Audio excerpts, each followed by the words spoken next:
Urte hasiera bakoitzean bezala, aurreko urteko balantzea eginda eta plan berri bat onartu eginda.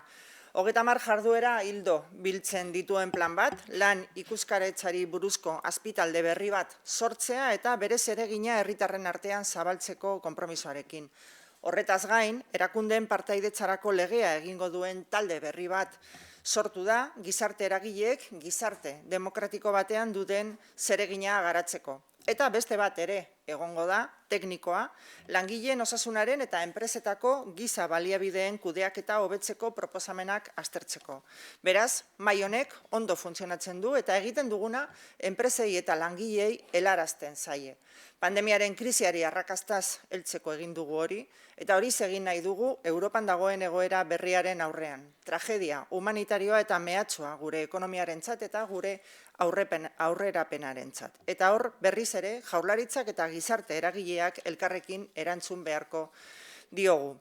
Y este es el primer mensaje que quiero trasladarles desde la mesa, que el Gobierno vasco y los agentes sociales nos comprometemos a seguir concertando las respuestas que debemos dar en este nuevo momento crítico. Esta mesa de diálogo social es consciente de su papel. Con menos de 3 años de reconocimiento institucional, ha respondido con éxito al mayor desafío económico y social al que nos habíamos enfrentado nunca, que era el de la pandemia. Y con el mismo compromiso vamos a seguir dando soluciones ante las incógnitas que se nos van a ir presentando. Todos somos conscientes de la gravedad del momento y todos vamos a saber de nuevo acordar en beneficio de la sociedad. Así lo trasladamos en una declaración, que es la primera decisión que hemos adoptado hoy y que tienen a su disposición. Pero se la quiero resumir. Condenamos la invasión de Ucrania, que es por encima de todo una tragedia humana, una guerra injusta y un ataque a la libertad, a la democracia y a los valores sobre los que se sustenta la sociedad y la Unión Europea. Defendemos todas las medidas que se deben adoptar para proteger a quienes huyen. Denunciamos esta amenaza a nuestra economía, al progreso de nuestras empresas y a las personas trabajadoras. Compartimos la urgencia de adoptar medidas para limitar los precios energéticos y la necesidad de utilizar todos los recursos para garantizar el futuro de nuestras empresas y evitar, por encima de todo, la destrucción del empleo. Abogamos por mantener un cauce permanente de comunicación para que en el ámbito que nos compete para minimizar el impacto socioeconómico de la guerra sobre la ciudadanía, las empresas y la ciudadanía. Es el primer acuerdo de esta reunión ordinaria que, como está previsto, se ha celebrado en el primer trimestre del año, con un balance del pasado ejercicio que van a poder encontrar en un informe que acabamos de cerrar, que en síntesis viene a recoger que en el año 2021, además de las 2 reuniones plenarias, los 6 grupos de trabajo han celebrado 30 reuniones, 8 de ellas en los 5 últimos meses. Si sumamos todo el intercambio de propuestas y documentación entre esas reuniones, podríamos decir que no hay semana en la que el Gobierno y los agentes sociales no hayan mantenido algún tipo de contacto. Son acuerdos tangibles, tanto para las empresas como para las personas trabajadoras. El plan con el que rescatamos a quienes están en empresas en crisis, les recualificamos y les buscamos una nueva oportunidad, un plan que nos ha merecido ser la primera región reconocida por la Comisión Europea en esta tarea.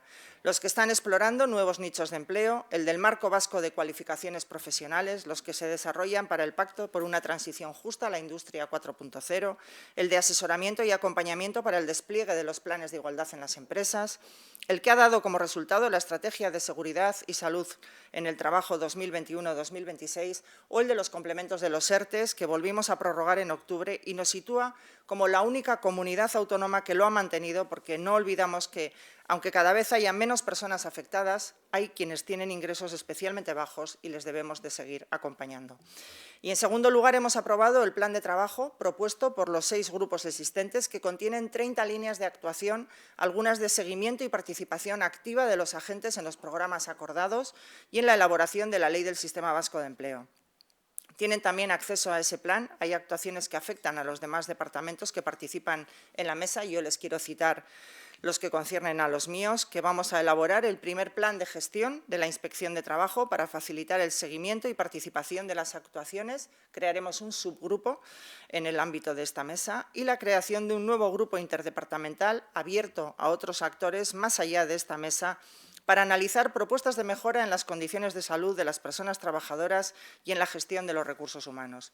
A ello se añade la creación de otro grupo orientado a fortalecer el papel de este foro, del de la Mesa de Diálogo Social, porque saben ustedes que el decreto de institucionalización que se aprobó en el año 2019 nos ha costado en Euskadi casi 40 años conseguirlo.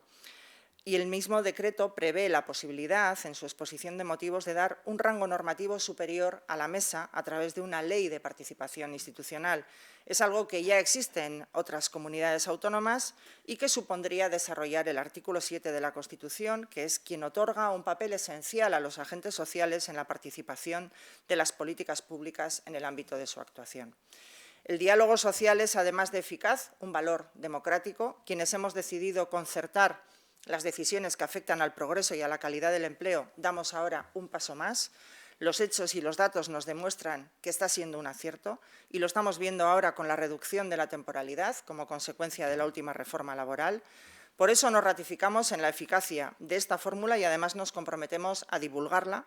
Lo haremos con una web específica de este foro que permitirá a toda la ciudadanía conocer mejor cómo funciona la mesa y los acuerdos que se adoptan en ella, y lo acompañaremos también con una campaña de difusión a través de los medios de comunicación. Así que quedo a su disposición si tienen alguna duda, alguna pregunta que realizar en este momento. Si no, pasaría la palabra a los agentes sociales. ¿Alguna pregunta? Sí, hacemos ahora las preguntas entonces. Pues vale. Sí, como vamos a ir simultáneamente, pues igual mejor. Venga, sí. Yo le voy a hacer dos preguntas. La ley esta que se va a preparar, ¿qué podemos esperar de ella? ¿Se trata de que los acuerdos que salgan de aquí sean de obligado cumplimiento de alguna manera? ¿O cuál es el objetivo de esa ley? Y en segundo lugar, ¿qué considera el Gobierno que debe hacerse ahora con los salarios? En Madrid se está hablando de la posibilidad de limitarlos porque hay mucha inflación, tomar otras medidas para que se amortigüe entre todos. En su opinión, ¿qué debería hacerse?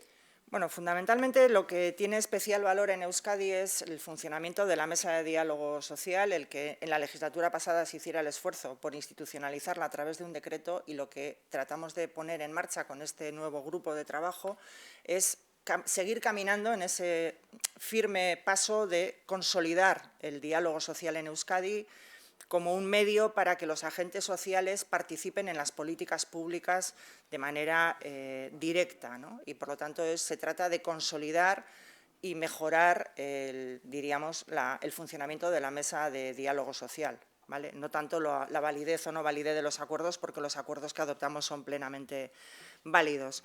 Con respecto a todo lo relacionado con lo salarial, yo creo que lo que tenemos que poner en valor principalmente es la última reforma laboral que hemos acordado entre el Gobierno y los agentes sociales, que permite y devuelve el protagonismo pleno a la negociación colectiva y, por lo tanto, al protagonismo a los agentes en cuanto a todo lo que tiene que ver con el día a día de sus empresas, ¿no? Son ellos quienes mejor conocen el estado de sus empresas, las necesidades que tienen, y también los representantes de los trabajadores son quienes mejor representan los intereses de los trabajadores de esas empresas. Por lo tanto, yo, como representante del Gobierno, lo que hago es un llamamiento a la negociación, al diálogo y al acuerdo, ¿no?, como las mejores respuestas en estos tiempos de crisis.